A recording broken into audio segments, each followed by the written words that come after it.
I am your host, Nero Wolfe. Let's begin our journey. I was in the office, nursing a glass of milk and trying to figure out if the Dodgers had enough pitching to survive the week, when the front door decided to become a problem. It wasn't a loud noise, but it was insistent series of sharp, rhythmic raps that didn't belong to a delivery man or a casual acquaintance. It sounded like someone trying to announce their importance without actually having any. I glanced at the monitor. Standing on the stoop was a man who looked like head been ironed by a professional and then dipped in vinegar. He wore a grey Homburg at an angle that suggested he expected the wind to apologize for blowing, and he was clutching a leather portfolio as if it were the last lifeboat on the Titanic. "We have a visitor," I said, not turning my head. "He looks like he's about to either sue us or offer us a partnership in a funeral home." Nero Wolfe didn't even acknowledge my existence. He was currently buried in a monograph on the hybridization of Miltonia orchids, and his 1/7 of a ton of bulk was settled so deeply into his custom-built chair that I wasn't entirely sure where the wood ended and the genius began. His only movement was the turning of a page, a sound that, in the silence of the brownstone, carried the weight of a thunderclap. "No," Wolfe murmured, his voice a low, vibrating rumble that seemed to come from his shoes. "We are not accepting clients. The bank balance is sufficient to maintain the house for at least 3 months, and Fritz is currently preparing a jiggled dagno that requires my undivided anticipation.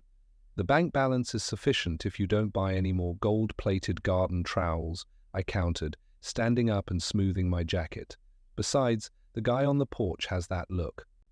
The look that says he's desperate enough to pay our ridiculous fees just to have someone listen to him complain.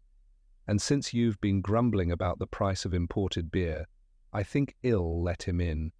Wolfe made a sound that wasn't quite a grunt, but wasn't a blessing either. "If he is a salesman, Archie, you will spend your evening alphabetizing the seed catalogues in the basement."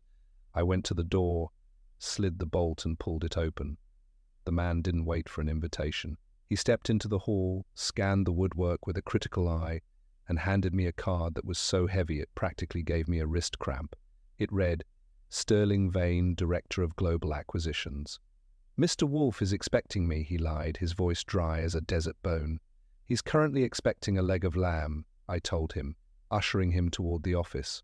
"But I suppose yow'll do as a light appetizer." We entered the office. Wolfe didn't look up until Vane reached the edge of the desk. When he finally did, his eyes were half closed, his expression one of profound boredom. "Mr. Vane," Wolfe said, his voice flat, "you have disrupted a very delicate passage regarding the pH levels of potting soil. I trust your urgency is proportional to your insolence." Vane didn't flinch. He leaned forward, placing his portfolio on the desk with a soft click. "Mr. Wolfe, I am not here for a social call. My firm has been infiltrated. Not by a common thief, but by someone who understands our internal algorithms well enough to siphon off $6 million in untraceable assets. The police are useless. They want to audit my entire board of directors. I want you to find the leak and I want it done without a single headline." Wolfe leaned back, his fingers interlaced over his expansive middle. $6 million is a substantial sum, Mr. Vane, but I will not leave this house. I do not infiltrate companies. I sit, I observe, and I conclude. "I don't need you to leave," Vane said, his eyes darting to me and then back to Wolfe. "I need your eyes and ears where mine are compromised.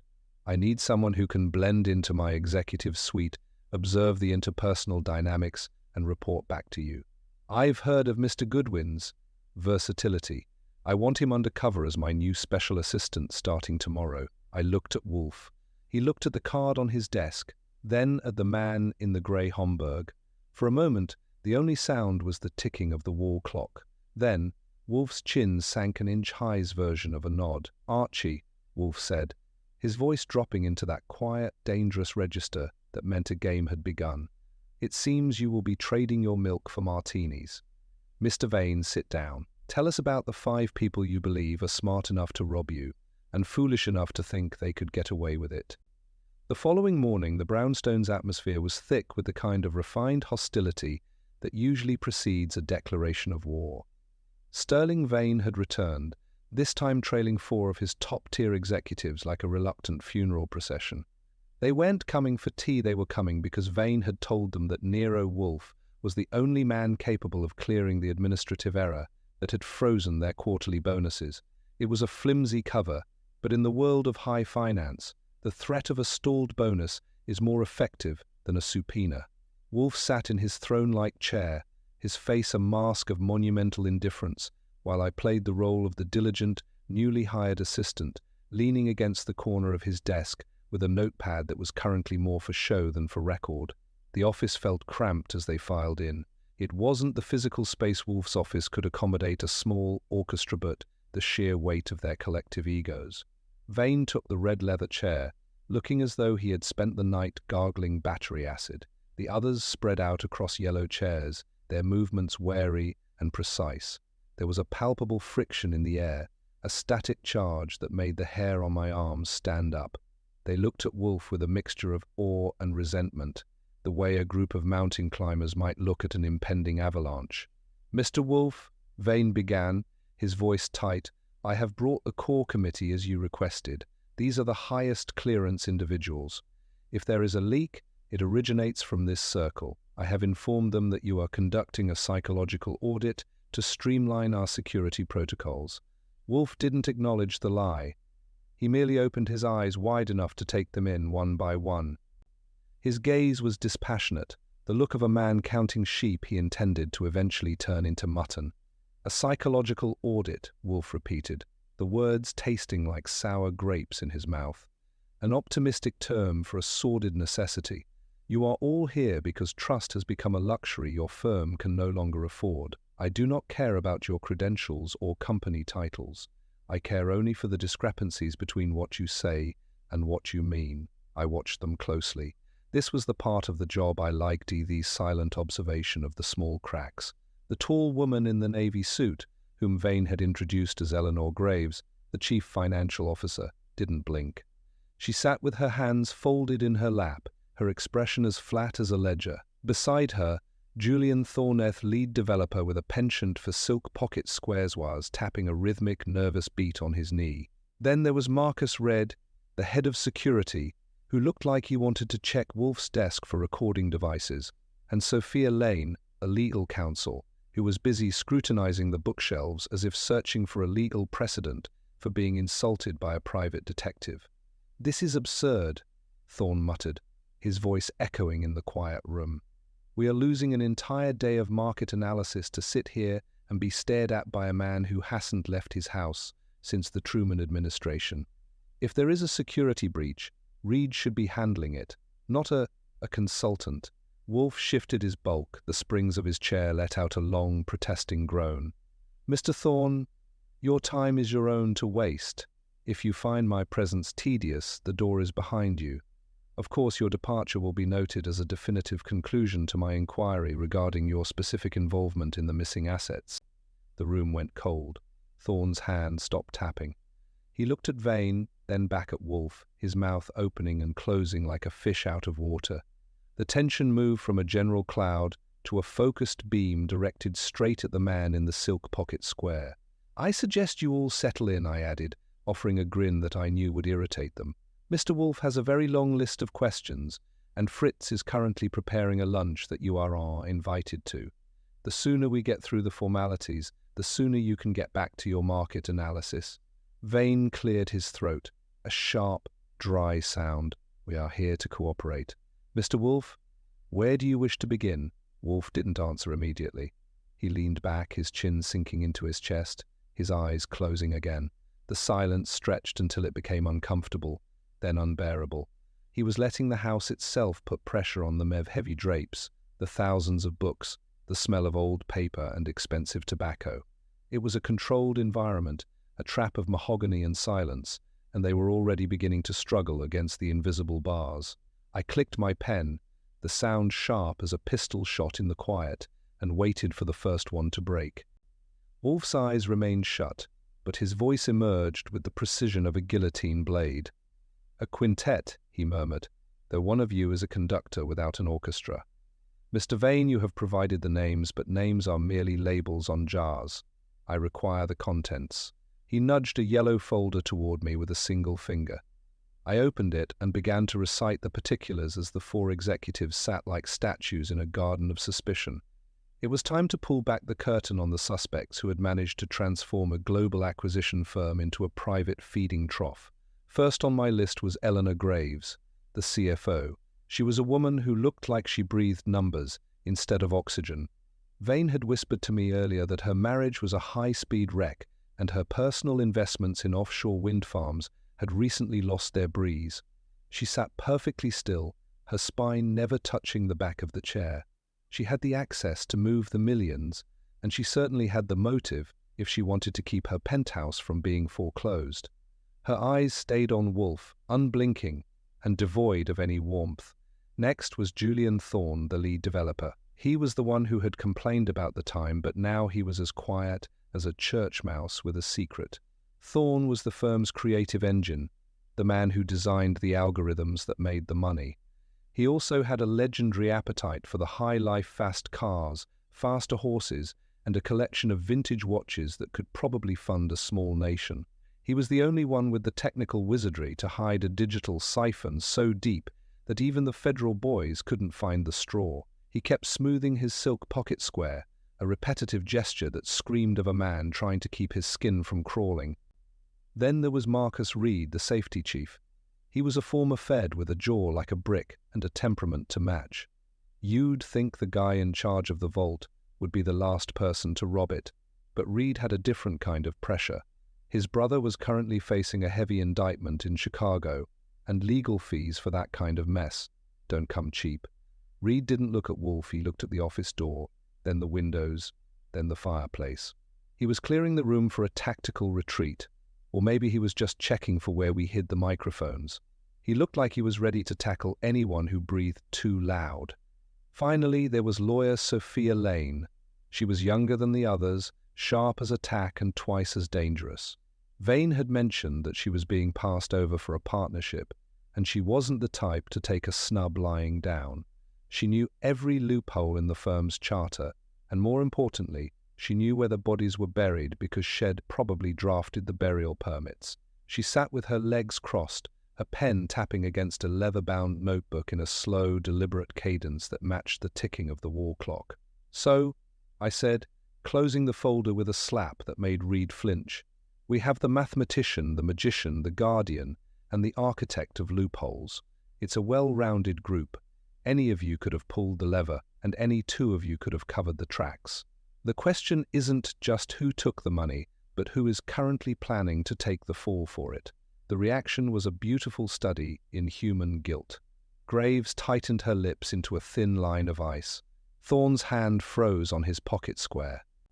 Reed's eyes narrowed until they were just slits of steel, and Lane actually smiled, a cold, predatory expression that suggested she found the whole thing intellectually stimulating. "Mr. Goodwin is a student of the dramatic," Wolfe said, his voice cutting through the rising murmurs. "But his assessment is fundamentally correct. You are a closed system. The $6 million did not vanish into the ether. It was redirected by a hand that knew the bypass codes. One of you has betrayed the sanctity of your professional oaths.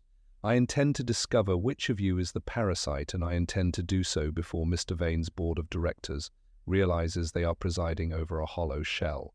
He opened his eyes then, and the weight of his gaze was like a physical blow. "You will all remain within my reach. Archie will be joining your offices tomorrow morning. He will be my eyes, ears, and presence. You will treat him with the deference his position as my surrogate requires. If you do not, I shall assume your lack of cooperation is a confession." Vane stood up, his face ashen. "You heard him.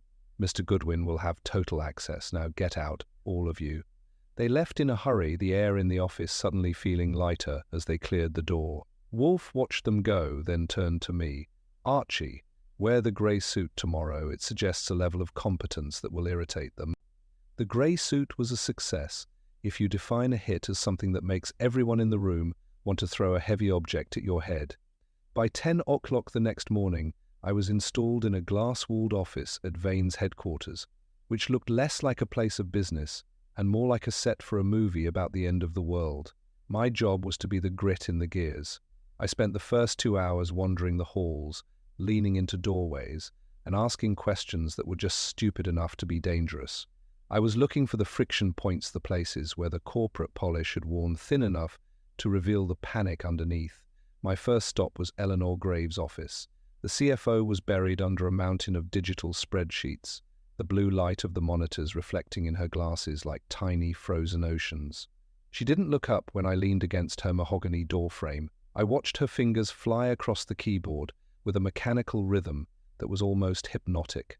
She was searching for something, and based on the way her jaw was clamped shut, she wasn't finding it. I cleared my throat, a sound that in that sterilized environment felt like a foghorn. "You know," I said, "Mr. Wolfe has a theory that numbers never lie, but the people who carry them often do. He's curious about your offshore wind farms. He wonders if the lack of breeze is why you've been authorized to sign off on interdepartmental transfers without a second signature." Eleanor's fingers stopped mid-air. She turned her head slowly, her eyes as cold as a January morning in the Yukon. "My personal investments are my business, Mr. Goodwin, and the board fully documented and approved those transfers last year. If Wolfe wants to find a thief, he should look at the man who actually writes the code for the transfers, not the person who reconciles the aftermath." I gave her a cheerful nod and headed for Julian Thorne's lair. If Eleanor's office was a freezer, Thorne's was a playground. He had 3 different monitors showing real-time market fluctuations and a 4th showing a live feed from a racetrack in Kentucky. He was leaning back in his chair, a gold pen dancing between his fingers. He looked relaxed, which in my experience is usually the first sign of a very high-quality liar. "Nice setup," I remarked, gesturing to the racing feed.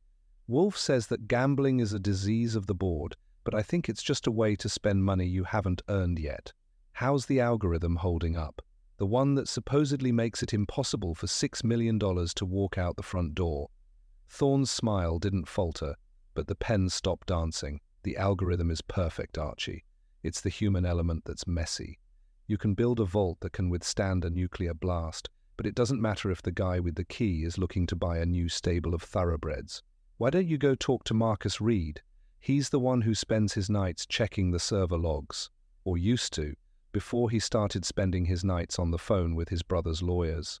I moved on to the legal department, where Sophia Lane was holding court over a stack of non-disclosure agreements. She was the only one who seemed genuinely happy to see me, which made me twice as suspicious. She offered me a seat and a cup of coffee that tasted like it had been brewed by a chemist. She talked about corporate liability and the specific wording of Vane's insurance policy with an enthusiasm that was frankly unnerving. She was very helpful, too helpful. She pointed out 3 different ways the money could have been moved, all pointing directly at Marcus Red and Eleanor Graves. By 3 o'clock, I had enough notes to fill a ledger and a headache that was beginning to throb behind my left eye. Everyone was pointing at everyone else, and they were all doing it with a level of professional polish that made it hard to tell where the truth ended and the sabotage began. But there was one thing that stuck in my craw.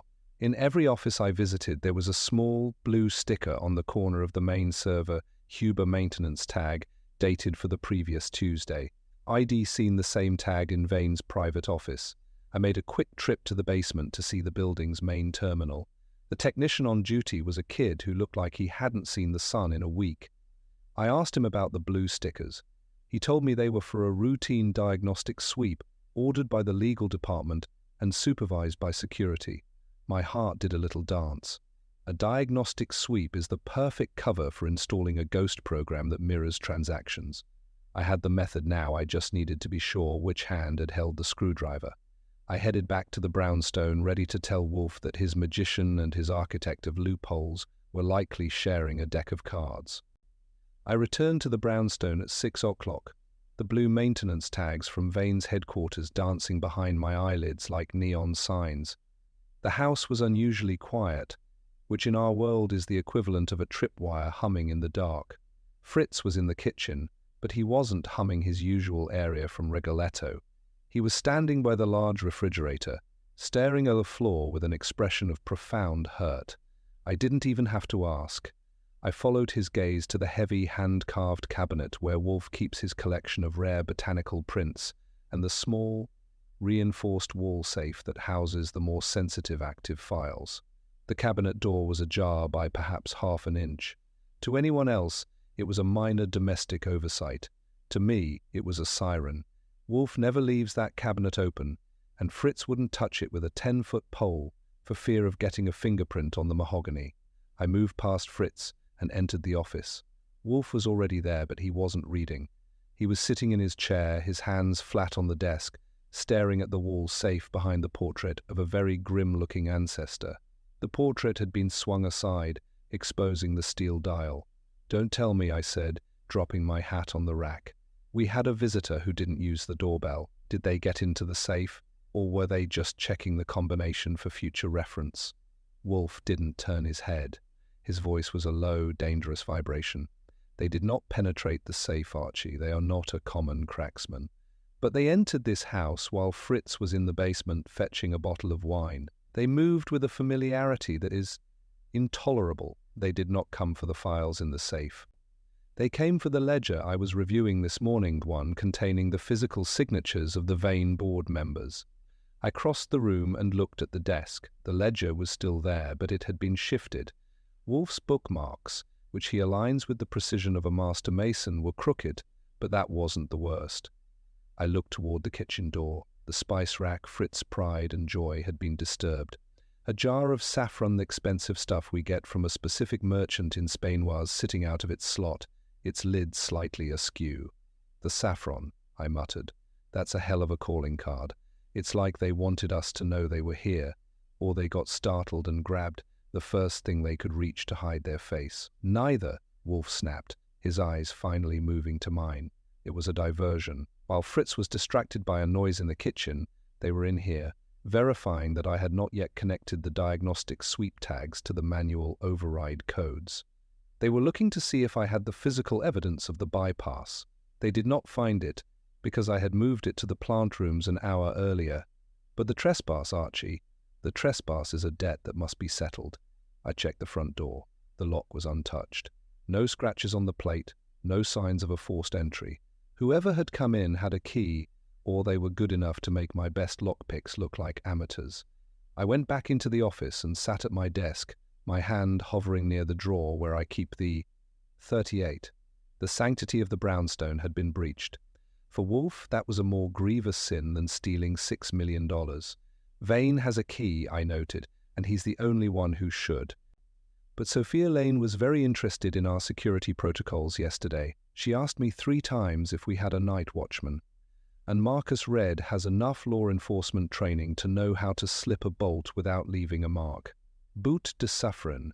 That feels like a woman's touch, or a man who knows exactly what hurts Fritz the most. Wolfe's fingers began to drum on the desk, a slow, rhythmic beat. That meant he was no longer just annoyed, he was hunting. The identity of the intruder is now academic. Archie. They have committed the one error I do not forgive. They have brought their squalid little drama into my home.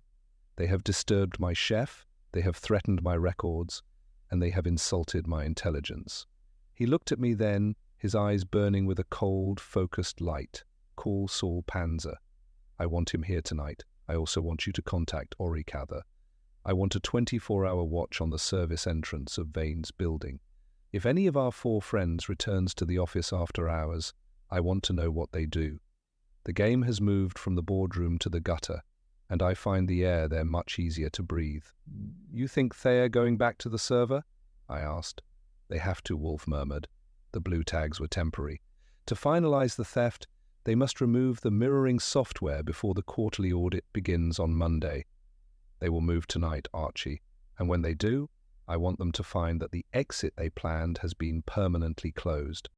Saul Panzer arrived at the brownstone at 8 o'clock, looking like a man who had spent his entire life blending into the background of a crowded bus station. He didn't say much, Saul never does. He just listened while Wolfe laid out the map of the battlefield, and I provided the sketches of the combatants. By the time the clock in the hall chimed 9, Saul had vanished into the New York night, followed shortly by Ori Cather, who was currently stationed in the shadows across from Vane's headquarters with a thermos of black coffee and a very short fuse. The house settled into a thick, expectant silence that made the ticking of the wall clock sound like a sledgehammer hitting a velvet pillow. Wolfe was in his chair, but he wasn't reading. He was staring at the saffron jar, which I had returned to the kitchen, though the mental image of it seemed to stay fixed in the air before him. He was performing what I call the Wolfe shrug, which involves sitting perfectly still while his brain moves at the speed of light. I spent the time checking the basement windows and the service entrance for the third time. The breach earlier in the evening had left a sour taste in my mouth. I don't like being outplayed in my own backyard, and I especially don't like it when the person doing the outplaying is arrogant enough to mess with the spices. Around 11:30, the house phone rang a sharp, insistent buzz that broke the tension. I snatched it up before the second ring. It was Ori, and he sounded like he'd just won a $5 bet. "We have movement, Archie," Ori whispered. A dark sedan just pulled into the service alley. A woman got out. It's Eleanor Graves. She didn't use the front lobby. She had a key for the freight elevator. She's carrying a briefcase that looks heavy enough to have a body in it. "Keep your eyes on her, Ori," I said. "If she leaves, follow her. If someone else shows up, let me know immediately." I hung up and relayed the news to Wolfe. He didn't blink. "Wait," was all he said. 10 minutes later, the phone rang again. This time, it was Saul. "I am at the north end of the alley," Saul reported, his voice as steady as a surgeon's hand. Marcus Red just arrived on foot. He didn't see Ori, and he didn't see me. He's headed for the same freight entrance. But Archie, there's something else. A third car is parked 2 blocks away. I checked the plates. It's a rental, but the man behind the wheel is Julian Thorne. He's not going inside. He's waiting for someone to come out. The plot wasn't just thickening, it was becoming a solid block of concrete. We had the CFO and the head of security inside the building together, and the tech genius playing lookout from the perimeter. It was a beautiful, coordinated effort, or a very messy triple cross in the making. I looked at Wolfe. He had straightened his spine, and his eyes were now wide open, fixed on the phone as if he could see through the wires. "Archie," Wolfe commanded, contacted Ori and Saul. "Tell them to remain in position but to take no action yet.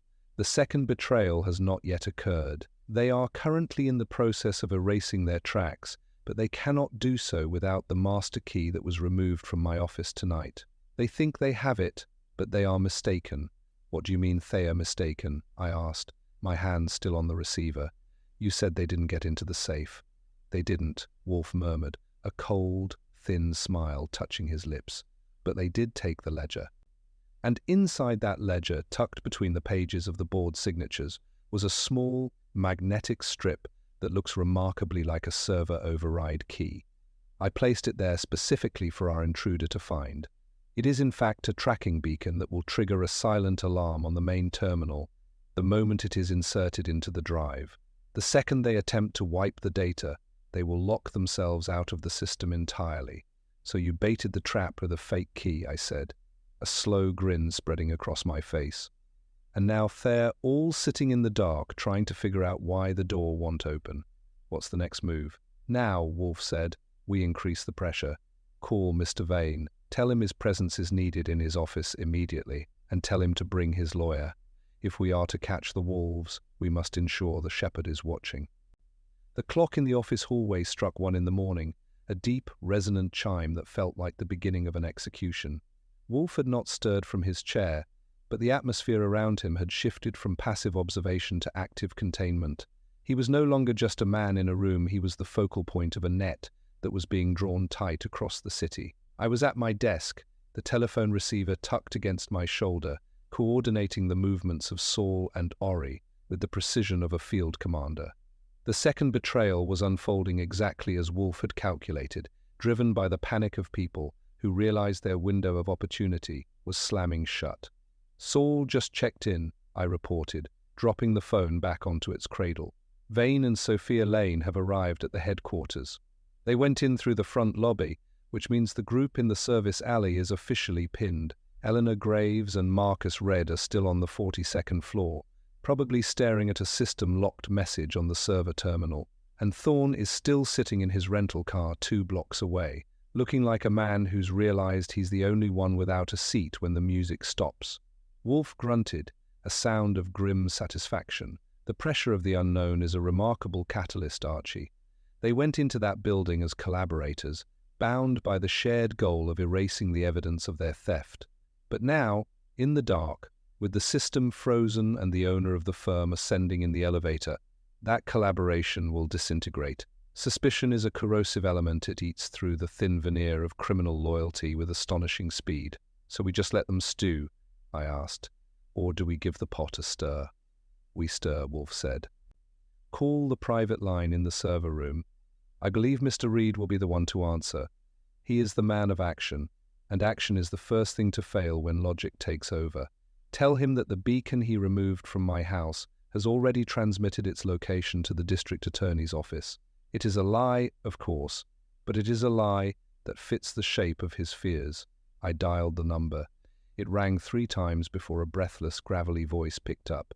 It was Reed. I didn't give him a chance to speak. I told him exactly what Wolfe had dictated, adding a little extra flavor about the police sirens that were supposedly 3 blocks away. I could hear his sharp intake of breath before he slammed the phone down. He's braking, I said, looking at Wolfe. I could hear it in his lungs. Hell either bolt or start swinging. He will do neither, Wolfe murmured. He will attempt to negotiate. He will realize that Eleanor Graves is his only leverage, and she will realize the same about him. By the time Vane reaches that floor, they will be shouting accusations at one another, each trying to secure the position of the state's witness. It is the inevitable trajectory of the guilty. Wolfe shifted his weight, his eyes fixing on the empty glass of beer on his desk. But the architect of this theatre is not in that room, Archie. The person who entered this house, who disturbed the saffron, who understood the psychological layout of the brownstone well enough to play on Fritz's distractions, that person is currently watching the building from a distance. They did not go inside because they knew the trap was set. They sent the others in to test the spring. You mean Thorne? I asked, thinking of the man in the rental car. No, Wolfe said, his voice dropping to a whisper. Mr. Thorne is a technician, not a tactician. He lacks imagination for saffron. The person we are looking for is the one who has remained most helpful, most transparent, and most concerned with the legal definitions of our involvement. The one who stayed behind to assist Mr. Vane while the others were lured into the trap. I felt a cold prickle at the back of my neck. Sophia Lane. She didn't go to the office to help Vane. She went to make sure she was standing next to the victim when the culprits were caught. Precisely, Wolfe said. She provided the method, the others provided the labor, and she intended to provide the prosecution. Archie, tell Saul to move. I want Mr. Thorne brought here. And I want Mr. Vane to bring the entire party back to this office. The performance is over. It is time for the critique. The office had never felt more like a stage under the glare of opening night. By 3 a.m., the most exhausted group of high-level executives in Manhattan once again occupied the yellow chairs. Eleanor Graves looked like she had been dragged through a hedge backward, her navy suit wrinkled, and her composure shattered. Marcus Red sat with his head in his hands, his breathing heavy and ragged. Julian Thorne looked smaller than usual, flanked by Saul Panzer near the bookshelves. Sterling Vane stood by the window, his back to the room, staring out at the city as if he could see his empire dissolving in the pre-dawn light. Sophia Lane was the only one who still looked like she belonged in a magazine. She sat with her legs crossed, a notebook open on her knee, her expression a perfect blend of professional concern and icy detachment. Wolfe waited until the room was so quiet that the sound of Julian Thorne's heavy breathing became a distraction. He poured a glass of beer with agonizing slowness, letting the foam rise and settle twice before he deigned to acknowledge his audience. He looked like a man about to explain a very simple arithmetic problem to a room full of exceptionally dull children. Commonly, Wolfe began, his voice resonant and chillingly calm, the thief is the one with the hand in the till. But in a structure as complex as yours, the hand is merely a tool. To find the source of the rot, one must look for the mind that understands the mechanics of the machine well enough to break it and then offer to fix it for a fee. You 4 have spent the last 6 hours performing a very loud and very public play of mutual betrayal. Mr. Reed, you have accused Ms. Graves of initiating the bypass.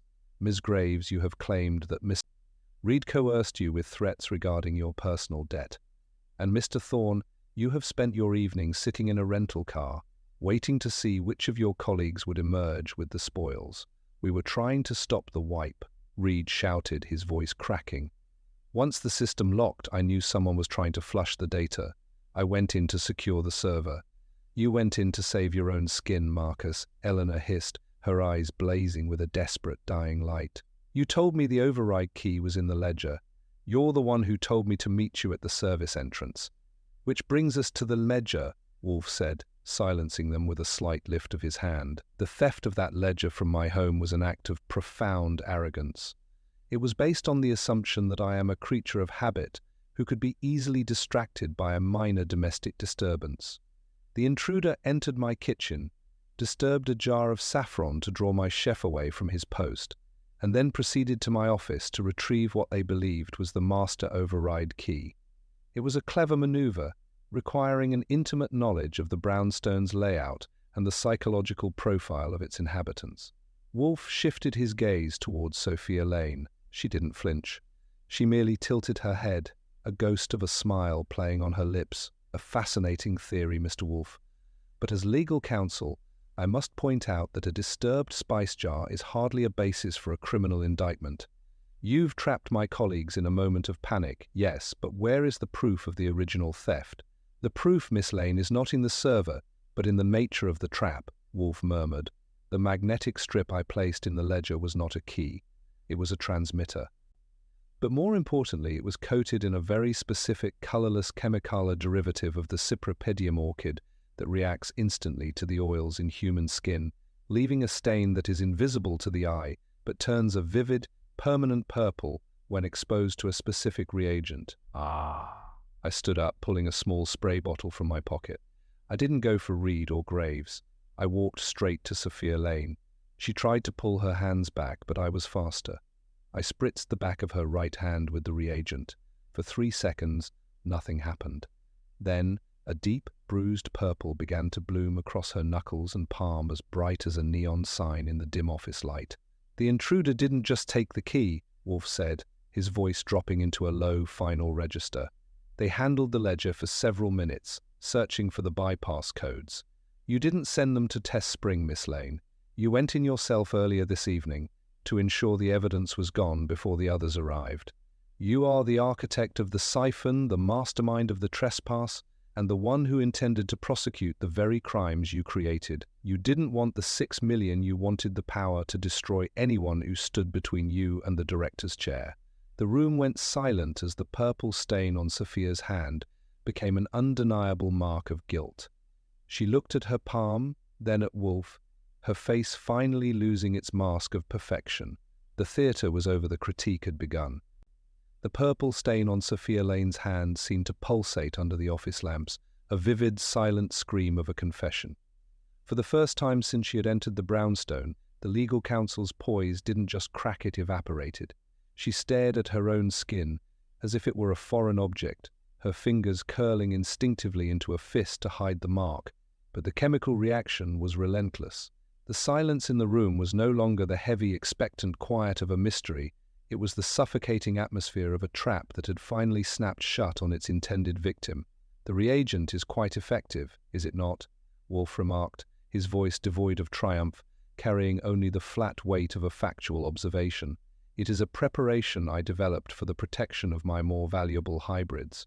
It does not wash with soap, Miss Lane. It requires time and the natural shedding of the epidermis. You will carry that mark of your intrusion for at least a week, well, beyond the time you will spend being processed by the authorities. Sophia looked up, her eyes no longer bright with intellectual vanity, but dark with a cold, desperate calculation. You think a stained hand is enough to hold me. I'll say I touched the ledger while we were all in here yesterday. I'll say Goodwin planted it. I am the legal counsel for a multi-billion-dollar firm, Wolfe. I know exactly how to make your forensic theatre look like the desperate reaches of a fading detective. You could, Wolfe conceded, inclining his head a fraction of an inch. But you are forgetting the $6 million. The purple dye was not the only thing on that magnetic strip. As I told Mr. Reed over the telephone, though, he was too terrified to listen. The strip was a beacon. It did not just lock the server, it initiated a mirrored backup of the last 48 hours of encrypted commands.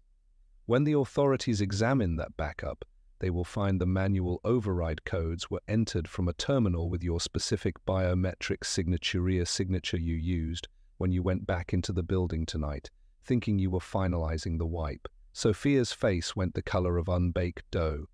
She looked at Vane, who was still standing by the window, but the director didn't even turn around.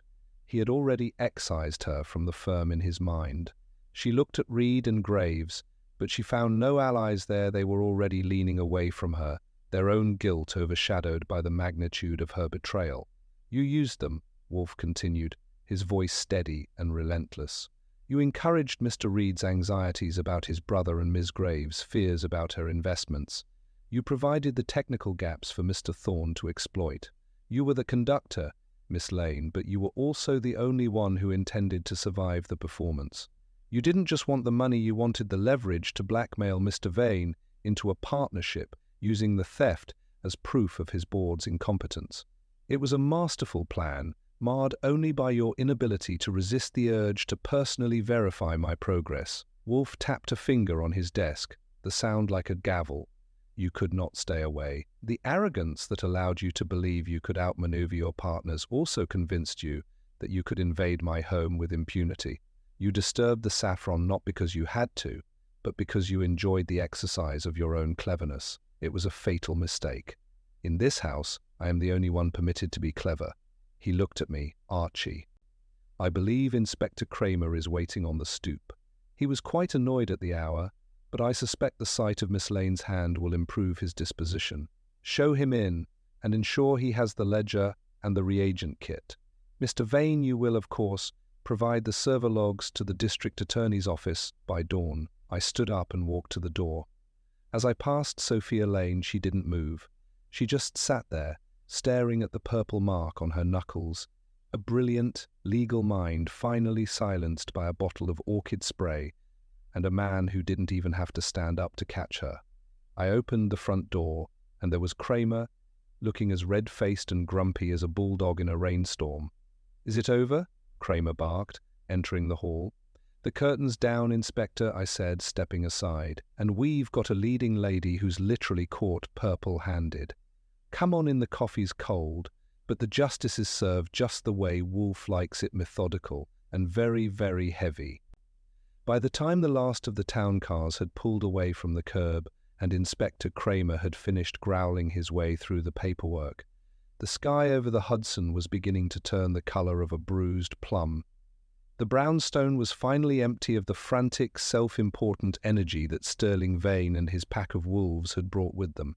I stood on the stoop for a minute, breathing in the cool, damp air of early morning and watching a lone milk truck rattle down the street. The city was waking up, but inside the house, we were finally ready to shut the world out. I slid the bolt home, turned the double lock, and walked back into the office. The room looked like a battlefield where the only casualties were dignity and professional standing. I spent 10 minutes gathering up the stray notebooks, straightening the yellow chairs, and moving the ledger back to its permanent home in the cabinet. Wolfe had not moved from his chair. He was staring at the empty beer glass on his desk with a look of profound concentration, as if he were trying to remember the exact sequence of events that had led to him missing 5 hours of sleep. Fritz appeared in the doorway, looking remarkably fresh for a man who had spent half the night avoiding an intruder in his own kitchen. "The breakfast will be served in 20 minutes, Mr. Wolfe," Fritz announced, his voice carrying a note of quiet triumph. "The omelettes with chives and the fresh brioche are nearly ready. I have also prepared a small pot of strong coffee." Wolfe gave a nod that was so slight it wouldn't have disturbed a fly. "Thank you, Fritz. And please ensure the spice rack is thoroughly sanitized. The presence of that woman's fingerprints near the saffron is a lingering irritation that I wish to have removed immediately." Fritz bowed and vanished back toward the kitchen. I sat at my desk, leaned back, and put my feet up on the corner of the blotter. "You know," I said, "Sophia Lane almost had me fooled. She had that I am just a helpful lawyer routine down to a science. If she hadn't come back to the house to check on that fake key, she might be halfway to a private island by now with $6 million in her carry-on." Wolfe shifted his eyes toward me, his lids heavy with the onset of a well-earned exhaustion. It was not the key that drew her back, Archie. It was the intolerable itch of curiosity. She is a woman who thrives on the control of information, and she could not bear the thought that I possessed a piece of data she had not yet vetted. Her intelligence was her greatest asset, but her vanity was her ruin. She viewed this investigation as a game of chess, forgetting that in chess, the board does not have a mind of its own. Well, the board won this round, I remarked, yawning, and Vane's check should be arriving by messenger before noon. It's a nice haul for a few days of undercover work and some purple orchid juice. I suppose I can retire the grey suit for a while. The suit served its purpose, Wolfe murmured, his voice dropping into a low, resonant hum. It provided the necessary friction to force the guilty into motion. But the resolution was not in the suit, nor in the chemical reagent. It was in the fundamental instability of the criminal ego. They cannot help but overreach. They view the world as a series of obstacles to be bypassed, never realizing that the greatest obstacle is their own inability to remain inconspicuous. He closed his eyes then, his chin sinking toward his chest. People who mistake movement for progress and noise for authority surround us. Miss Lane believed that by invading this house, she was asserting her dominance over the process. She found instead that she had merely stepped into a container that had been designed for her arrival. Spoken like a man who just got a very expensive lesson in kitchen security, I said, standing up as the smell of melting butter and fresh chives began to drift into the office. Come on, the omelettes are waiting. And after that, I am going to sleep until the Dodgers play their next night game. If the phone rings, I am going to tell them you've moved to Montenegro. Wolfe didn't answer. He simply pushed himself out of his chair with a slow, majestic effort and began the long trek toward the dining room. As I followed him, I looked back at the office, now quiet and still in the morning light. The saffron was back in its place, the ledger was locked away, and the brownstone was once again a sanctuary.